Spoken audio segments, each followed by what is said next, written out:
Yes students, now we'll do dry run of automorphic number. First we'll take example. Like I'm taking 5 into 5, that is 25. So 25 last digit, it is ending with the number which we are multiplying. Again 6 into 6, that is 36. Again it is same. 25 into 25, that is 625. Clear? Now last digits are matching with the number itself, so that is known as automorphic number. Now we'll see the number first. I'll tell you how it is coming. In the first case, number will be, we will take 25. Clear? And after multiplying it will be 625. Again second time it will become 2. Next time it will become 62 after dividing by 10. Then last time n value will be 0 and p value will be 6. Clear? Now it is not matching, the program will end. Now how it is coming? First we'll take the condition. First one is n we are taking 25. Clear? First one condition is n we are taking 25. So p value will become n multiplied by n. It will become 625. Clear? First condition, first time it is okay. Now in second time, now we'll come to do block. Do is the loop.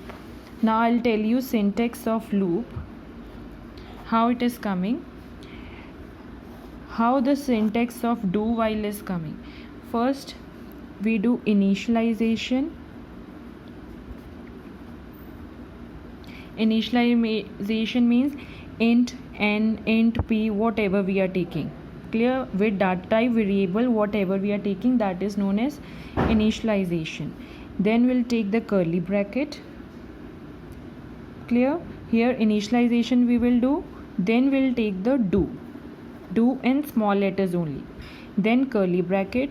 Then in this Java statements we will write whatever conditions we want to, if else, whatever we want to take.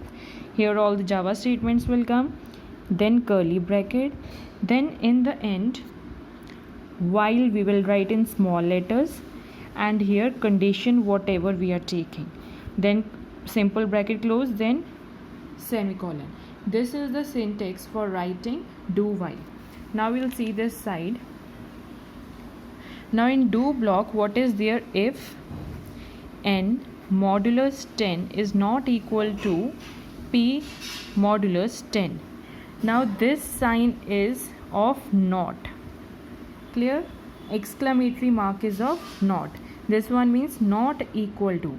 Now when we'll divide n by 10, n value is 25. You will divide 25 by 10. Clear? You will divide 25 by 10. What is the remainder left? 5. So 5 is not equal to, this side what is? P modulus 10. P modulus 10 means 625 divided by 10. What is the remainder left? 5. So this condition, 5 is not equal to 5. This condition will become false.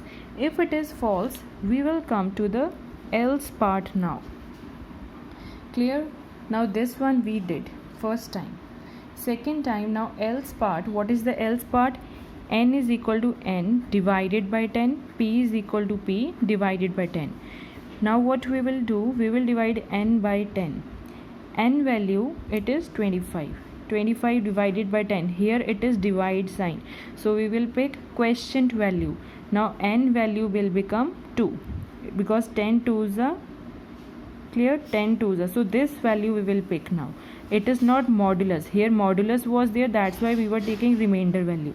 Now we'll take the quotient value. And p value, when we'll divide 625 by 10, what is the quotient value? 62. Clear? This one. Now what it will do? It will match the last digits now. Again it is matching. Clear? Now we'll leave these two. We will divide by 10 again. So after that, what will be left? Now what is left in 2? 0 is left. Last time 6 will be left. Now in the end, one condition was there, n greater than 0. Now n value is not greater than 0. It will print it is an automorphic number. Clear? In the end it will print automorphic number. But if, for example, I am taking one example, 7 into 7 is 49, it is not automorphic, so in the first condition only it will become true. Clear? Here this 7 into 7 will become true and it will print not an automorphic number. Clear?